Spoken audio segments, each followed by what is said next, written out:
Et pour en débattre, j'accueille sur ce plateau Yona Cherki. Bonsoir. Vous êtes avocat, docteur en droit international et membre du comité directeur du Centre de politique migratoire d'Israël. Vous soutenez cet amendement à la loi israélienne qui prévoit donc l'expulsion de ces demandeurs d'asile africains. Vous allez nous expliquer votre position dans un instant. Mais d'abord, je me tourne vers vous, Motwali Mohammaden. Bonsoir. Vous êtes originaire du Soudan et vous habitez en Israël depuis janvier 2011. Vous faites partie de ceux qui, selon ces critères, pourraient être expulsés. Racontez-nous votre histoire. En fait, c'est une longue histoire. Vous pouvez dire c'est pour des questions de religion. Oui. Vous étiez prof de français au Soudan. Au Soudan, oui. Professeur de français, exactement assistant, professeur assistant de français à l'université de Delaine. C'est le nom de mon village. Et mon histoire, ça commence par des questions de religion. C'est comme je suis issu d'une famille musulmane et grandi dans une société musulmane, c'est la société soudanaise.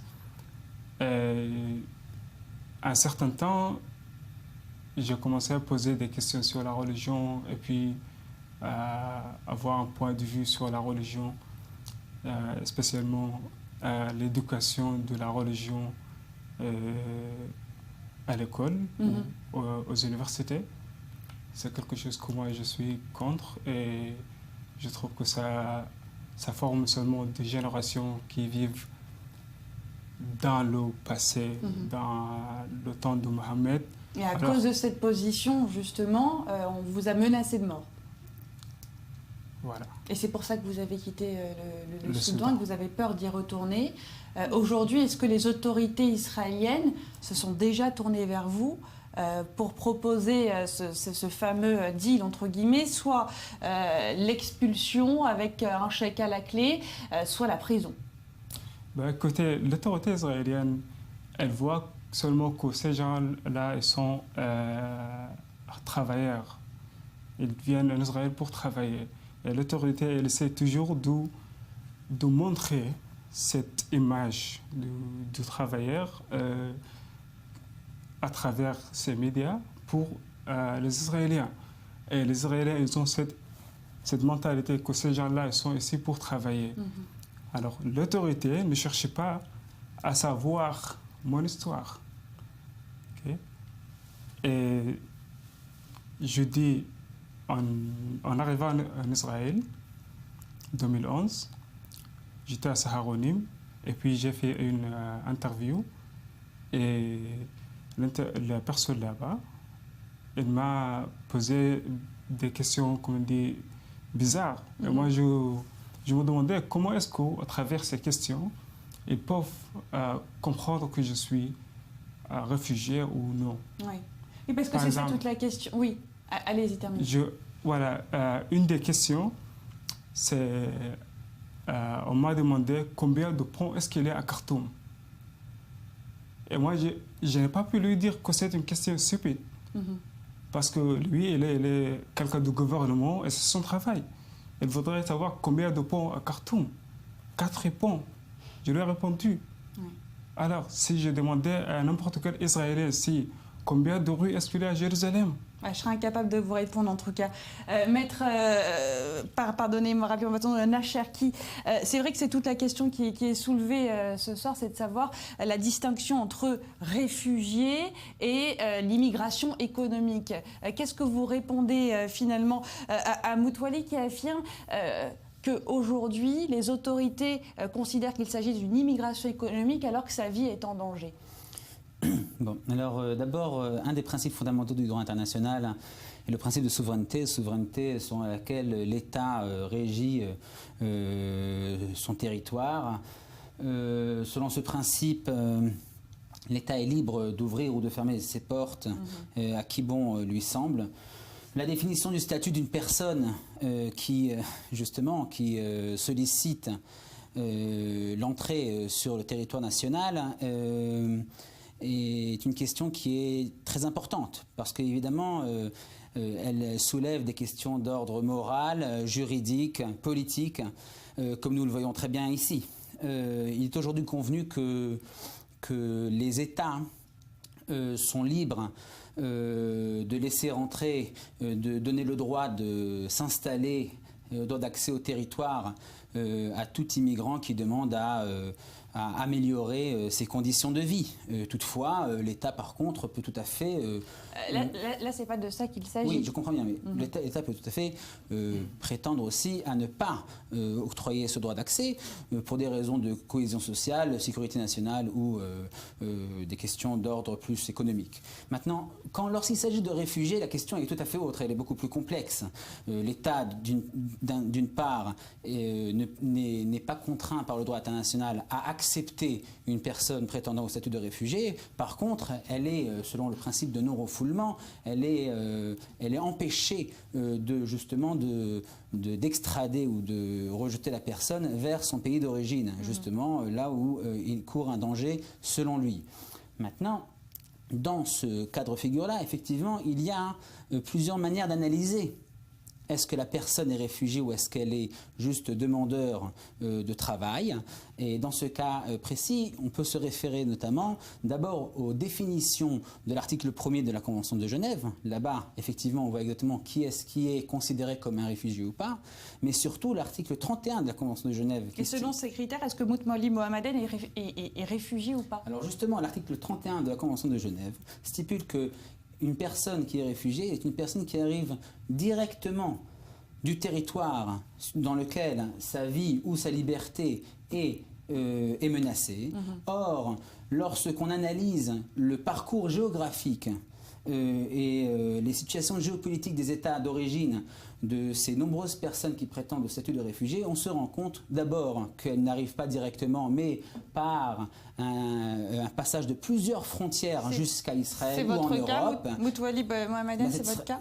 C'est très simple. Entre le Soudan et Israël, il n'y a pas de frontière commune. Oui, donc bah ça ne peut pas être le cas autrement. Ça ne peut pas ne pas être le cas. Donc si on regarde d'un point de vue... C'est un argumentaire sur lequel ils auraient pu trouver refuge ailleurs. Strictement juridique, c'est donc pas considéré en Israël comme étant un statut qui permette le statut de réfugié. Est-ce que je peux vous poser une petite question? C'est que moi j'aimerais savoir quels sont les critères à travers lesquels que le gouvernement peut trouver une personne réfugiée ou pas.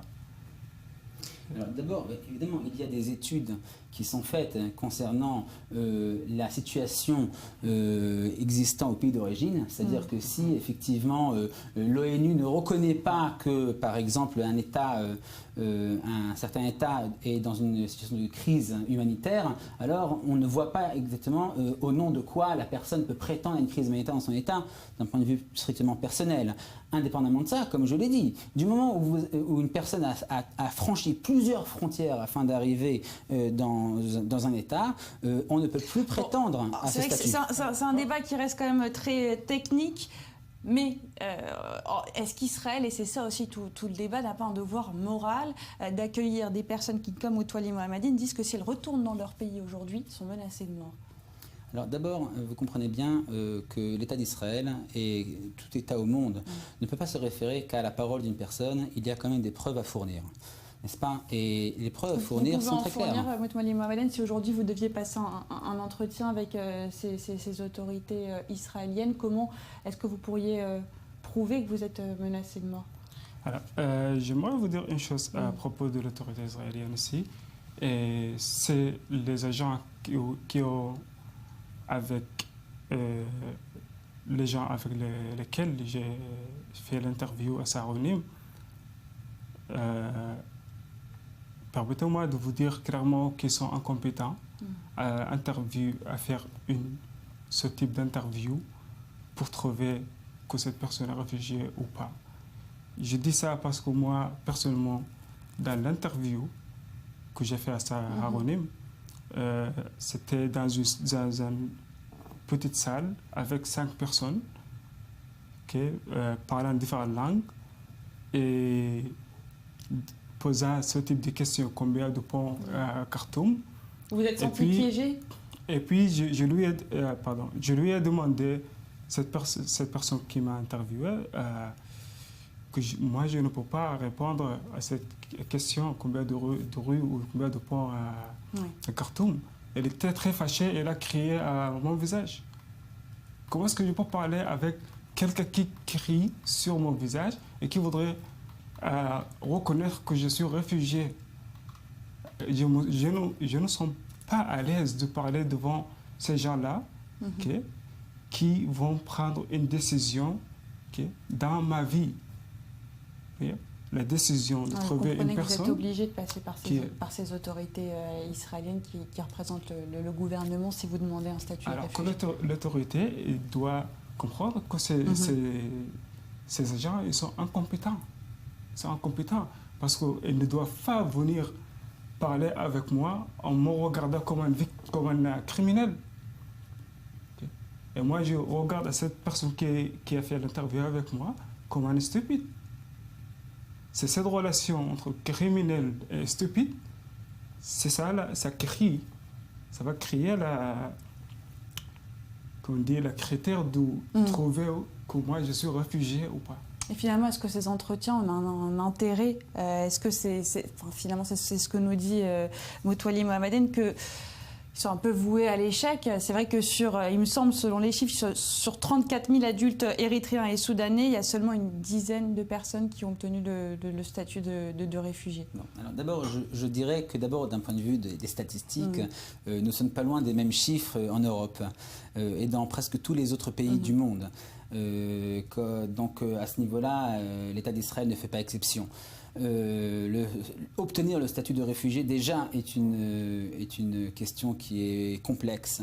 Et je dirais qu'aujourd'hui, le monde dans lequel le phénomène migratoire concerne plus de 300 millions de personnes, si on remet en cause l'administration qui est formée pour justement définir ou ne pas définir une personne comme réfugiés ou pas, à ce moment-là, on va directement au chaos. C'est-à-dire que gérer des tels mouvements de population sans essayer de définir certains critères qui soient juridiques ou administratifs et ne pas s'y tenir, sous prétexte qu'ils ne conviennent pas à une personne ou à une autre, là, on est dans un chaos.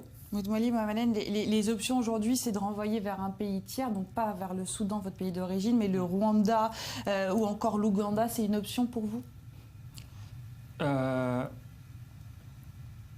Moi, dans mon cas, je ne préfère pas aller vivre dans un pays qui ne respecte pas, par exemple, les droits des autres personnes athées comme moi. Assurément, je ne peux pas accepter d'aller un pays qui ne peut pas me protéger comme athée et où je peux sentir qu'il y a des groupes religieux, disons, qui vont m'exécuter un jour ou l'autre. Si Israël voudrait m'envoyer en Arabie Saoudite, bien sûr, je ne veux pas accepter. Je préfère rester en prison ici toute ma vie. Merci beaucoup Moutwali Mohammaden pour votre témoignage sur notre antenne. Merci à vous Maître Yonah Cherki pour vos explications. Merci d'avoir